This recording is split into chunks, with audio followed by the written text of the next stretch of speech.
गेलं विसरून जायचं, पण एक लक्षात ठेवा, जर बाबासाहेब असते तर म्हणाले असते 70 सालों से वोट दे रहे हो, अभी वोट देने के पहले सोचो कि मैंने तुम्हें वोट का अधिकार राजा बनने के लिए दिया था, किसी पार्टी का दलाल या चमचा बनने के लिए नहीं।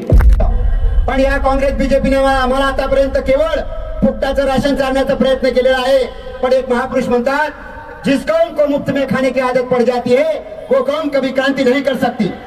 जिस कौम को मुफ्त में खाने की आदत पड़ जाती है, आज हाथरसच्या वाल्मिकी समाजातली आमची दलित महिला असुरक्षित आहे, नेमावरच्या आदिवासी मुली असुरक्षित आहे, कोपर्डीची ओबीसी समाजातली महिला असुरक्षित आहे, आमच्या देशातल्या मुस्लिम महिला असुरक्षित आहे।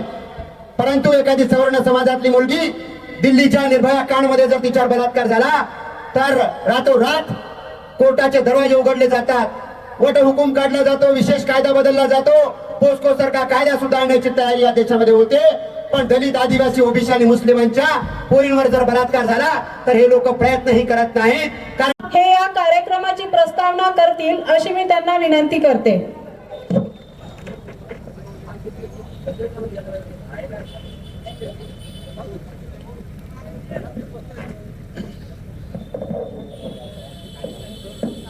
मनोजजी आत्राम यांना विनंती आहे की त्यांनी विचारपीठावर येऊन आपलं स्थान ग्रहण करायचं आहे।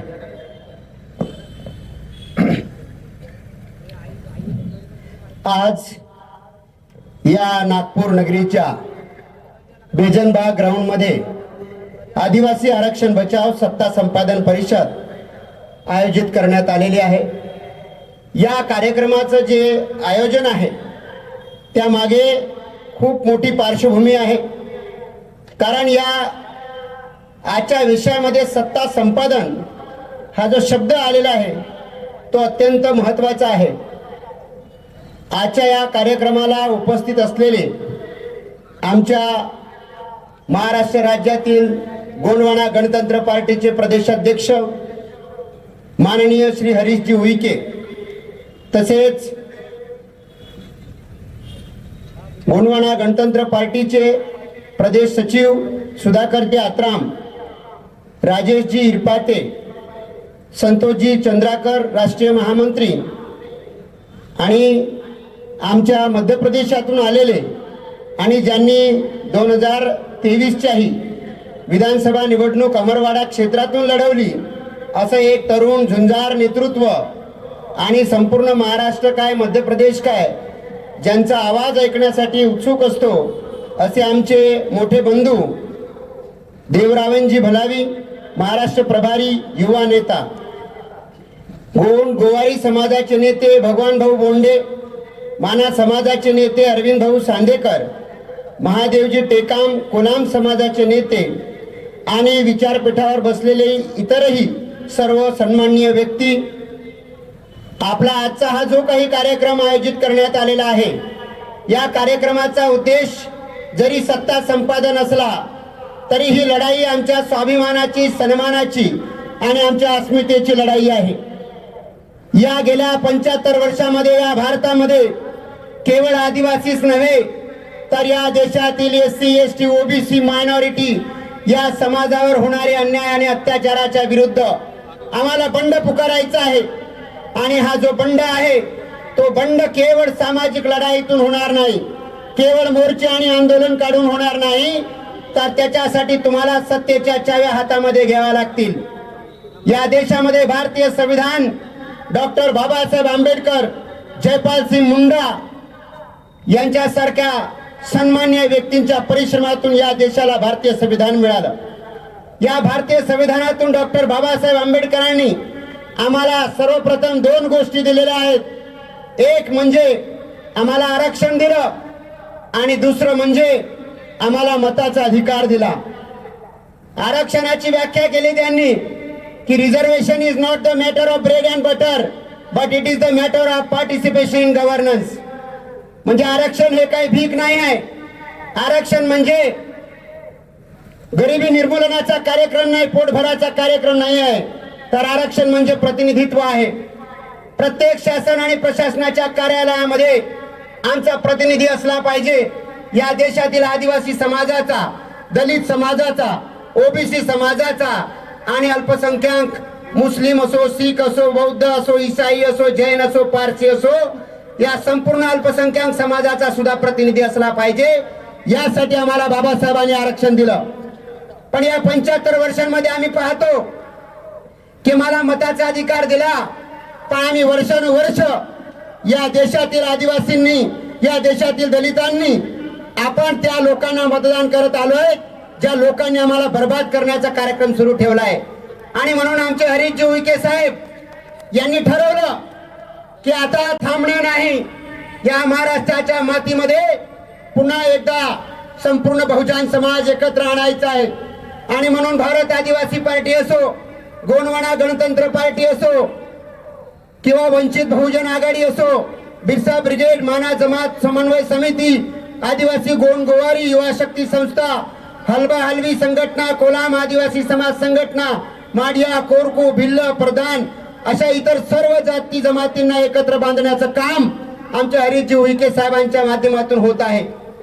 आणि म्हणून आम्हाला 70-75 वर्षात मताचा अधिकार भेटला, पण आम्ही आमच्या मताचं कसे वाटप केले, आम्ही कुणाला ते मतदान दिलं, झालं गेलं विसरून जायचं. पण एक लक्षात ठेवा, जर बाबासाहेब असते तर म्हणाले असते 70 सालों से वोट दे रहे हो, अभी वोट देने के पहले सोचो कि मैंने तुम्हें वोट का अधिकार राजा बनने के लिए दिया था, किसी पार्टी का दलाल या चमचा बनने के लिए नहीं.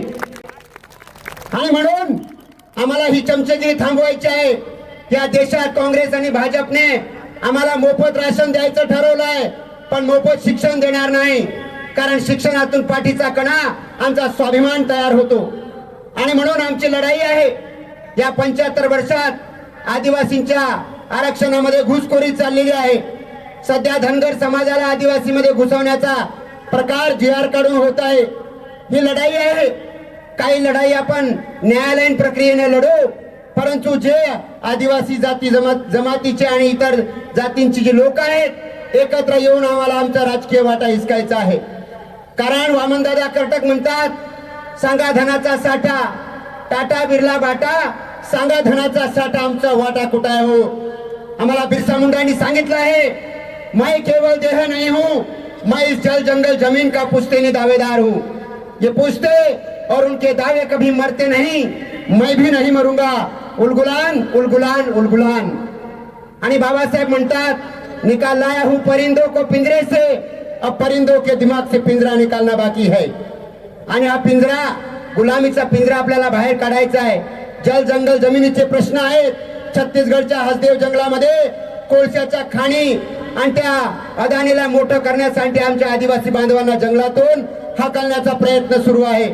मणिपूरमध्ये आमच्या आदिवासी महिलांवर बलात्कार होत आहेत, त्यांना नग्न धिंड काढून समाजात फिरवलं जात आहे. मध्य प्रदेशच्या देवास जिल्ह्यामध्ये नेमावर मध्ये आमच्या आदिवासी समाजातील 3 अल्पवयीन मुलींवर बलात्कार होऊन त्यांच्या आई भावासहित 5 लोकांना 15 फूट JCBने गड्डे करून गाडले जात आहेत. बैतूल मध्ये नग्न करून उलटे टांगून बेल्टने आणि काड्यांनी मारले जात आहेत.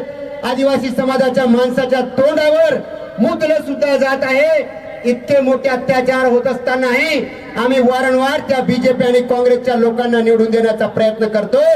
आता आम्हाला हा विचार बदलावा लागेल. आणि म्हणून आदिवासीच नव्हे, या देशातील SC ST OBC मायनॉरिटी एकत्र येऊन खऱ्या अर्थानं तिसरी आघाडी शक्तिशाली बनवून इथे सत्ता आणायची आहे. या महाराष्ट्रातल्या शाळा बंद पडत चालल्या आहेत. 15,000 शाळा बंद पडतील आणि 18,000 देशी दारूच्या दुकानांना परवाना मिळेल, अशा 2 बातम्या एकाच न्यूजपेपरला येतात आणि आमच्या लोकांना शरम सुद्धा येत नाही या गोष्टीची. या आमच्या मेळघाट सारख्या ठिकाणी कुपोषणाने आमची मुलं मरत आहेत, आमच्या गरोदर माता मरत आहेत, याचाही प्रश्न आहे.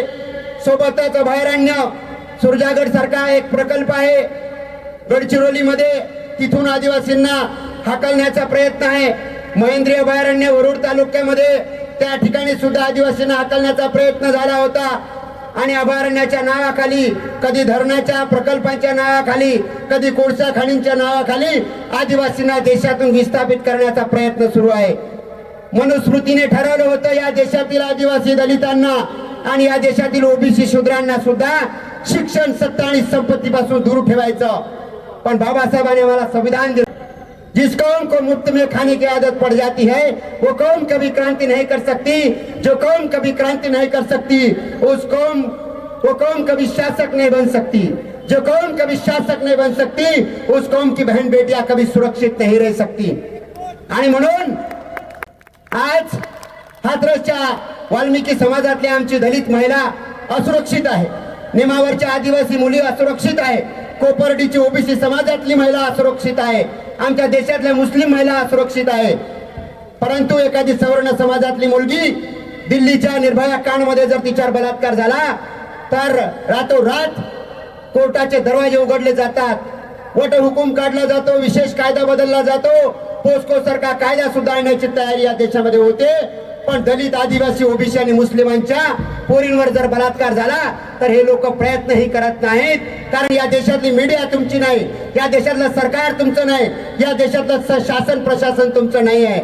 म्हणून आपल्याला त्याच्या विरुद्ध लढायचं आहे आणि अहंकार भरण्यासाठीच आमचे प्रदेश अध्यक्ष हरीजी उईके साहेब आणि बाळासाहेब आंबेडकर यांच्या प्रयत्नातून ही लढाई आपल्याला पुढे लढायची आहे। आणि आजच्या आदिवासी आरक्षण बचाव सत्ता संपादन परिषदेच्या निमित्तानं गावागावातून जी माणसं इथं आलेली आहेत तुमचं अभिनंदन आहे। आपण संख्येने जरी कमी असलो तर चिंता करायची नाही। एका जंगलात वणवा पेटला होता, त्या वणव्याच्या धाकानं पशु पक्षी पळत होते, एक लहानशी चिमणी होती बाजूला तलावातून चोचीनं पाणी आणून आग विझवण्याचा प्रयत्न करत होती। प्रयत्न पुन्हा पुन्हा करताना पाहून एका प्राण्याने तिच्या जवळ येऊन विचारलं, अरे चिमणे एवढूसं चोच, एवढीच्या चोच्याने एवढीच्या थेंबानं पाण्यानं ही आग विझणार आहे का? ती चिमणी म्हणाली, मला माहित आहे माझ्या इलूच्या चोचीच्या एवढीच्या थेंबाच्या पाण्याने ही आग विझणार नाही, पण जेव्हा कधी या वणव्याचा या जंगलातील आगीचा इतिहास लिहिला जाईल तेव्हा माझं नाव आग लावणाऱ्यांमध्ये नसेल, आगीच्या धाकाने पळणाऱ्यांमध्ये नसेल, तर माझं नाव आग विझवणाऱ्यांमध्ये असेल।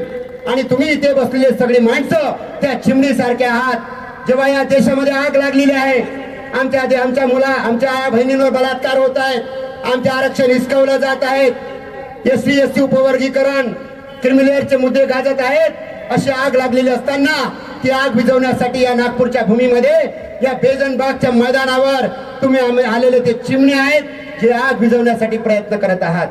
त्यामुळे तुम्ही चिंता करायची नाही, ही लढाई आहे, हे मिशन निरंतर चालणार आहे। 12,500 आदिवासींच्या जागा ज्या बोगस लोकांनी बळकावलेल्या आहेत त्यांच्या जागा 2017 पासून भरलेल्या नाही आहेत। महाविकास आघाडीचं सरकार असो की महायुतीचं असो काहीच फरक पडत नाही आहे। म्हणून माझ्या प्रस्ताविकेचा शेवट करताना काही ओळी मी तुम्हाला सांगतो आणि मग मी विराम देईल की आरक्षण हे भीक नाही आहे, हे प्रतिनिधित्व आहे। 50% आरक्षण त्याच्यावरती देता येत नाही असं एका खटल्यामध्ये इंद्रासाणीच्या खटल्यामध्ये सांगितलं गेलं, परंतु ब्राह्मणांना, क्षत्रियांना, वैश्यांना, या देशातील सवर्णांना 10% EWS मध्ये रिझर्वेशन दिलं। त्यांनी मोर्चे काढले नाही, आंदोलन काढले नाही, पण तरीही त्यांना 10% रिझर्वेशन दिलं। 50%च्या वर रिझर्वेशनचा कोटा गेला, पण सर्वोच्च न्यायालयाने काहीच आक्षेप घेतला नाही, कारण या देशातले शासनकर्ते ते आहेत। आणि म्हणून आंदोलन मोर्चे काढून प्रश्न सुटणार नाही। तुम्ही एकदा शासनकर्ते बना आणि तुमचे सगळे हक्क आणि अधिकार स्वतःलाच देऊन टाका। आणि जर हे केलं तर काय होईल? महात्मा फुले म्हणतात, अज्ञानाने भीती जन्म, विद्येविना मती गेली, मतीविना नीती गेली, नीतीविना गती गेली, गतीविना वित्त गेले, वित्ताविना शूद्र खचले, इतके अनर्थ एका अविद्येनं केलं। बाबासाहेब म्हणतात, अज्ञानाने भीती जन्म घेते, भीतीने अंधविश्वास जन्म घेतो, अंधविश्वासाने अंधश्रद्धा जन्म घेते, अंधश्रद्धेने व्यक्तीचा विवेक शून्य होतो, ज्या व्यक्तीचा विवेक शून्य होतो तो मानसिक गुलाम होतो। म्हणून अज्ञानी नाही तर ज्ञानी बना। बाबासाहेब म्हणतात, मी आस्तिक नाही, मी नास्तिक नाही, मी वास्तविक आहे। म्हणून जे चांगले असेल, योग्य असेल त्याचा स्वीकार करा, जे चुकीचं असेल, वाईट असेल त्याचा त्याग करा, मग तो व्यक्ती असो, विचार असो की माणसाचा धर्म असो। आणि ही लढाई आपल्याला लढायची आहे। जर ही लढाई आपण लढलो तर बाबासाहेब जे म्हणाले होते, गुलामांना गुलामीची जाणीव करून द्या, म्हणजे तो बंड करून उठेल। आता तरी मान्य करा की आम्ही 75 वर्षापासून या देशातल्या मनोवादी ब्राह्मणवादी पक्षांचे गुलाम आहोत। त्या गुलामगिरीतून आपल्याला बाहेर पडायचं आहे। हे जर बाहेर पडले तर कवी दुष्यंत कुमारांच्या ओळीनुसार परिवर्तन होईल। हो गई है पीर पर्वत से पिघलनी चाहिए, इस हिमालय से कोई गंगा निकलनी चाहिए। आज ये दीवार पर्दों की तरह हिलने लगी, शर्त थी लेकिन कि ये बुनियाद हिलनी चाहिए। हर सड़क, हर गली में, हर नगर, हर गांव में हाथ लहराते हुए हर लाश चलनी चाहिए। सिर्फ हंगामा खड़ा करना ही मेरा मकसद नहीं, कोशिश है कि ये सूरत बदलनी चाहिए। मेरे सीने में ना सही तो तेरे सीने में सही हो कहीं भी आग, लेकिन आग सुलगनी चाहिए, लेकिन आग सुलगनी चाहिए। ही आग तुम्ही गावागावात मनामनात पेटवाल अशी अपेक्षा व्यक्त करतो। ये जो परिवर्तन का मिशन है ये हम सबका है, इसके लिए हम सभी काम करेंगे, ऐसा हम यहाँ से वचन लेके जाएंगे। एवढं बोलून माझ्या शब्दांना विराम देतो आणि आयोजकांनी मला जी बोलण्याची संधी दिली, विशेषतः आमचे प्रदेश अध्यक्ष उईके साहेबांनी संधी दिली, त्याबद्दल त्यांचा मनापासून आभार मानतो। आमचे गुणवाना गणतंत्र पार्टीचे आमचे अमरावती जिल्हाध्यक्ष मनोहरजी धुर्वे, जिल्हा महासचिव प्रल्हादजी धुर्वे, आमचे राज्य संपर्क प्रमुख मुरलीधरजी मरसकोले यांच्यामुळे ही संधी मिळाली, त्याबद्दल धन्यवाद। जय बिरसा, जय भीम, जय ज्योती, जय क्रांती, जय संविधान, जय भारत, धन्यवाद।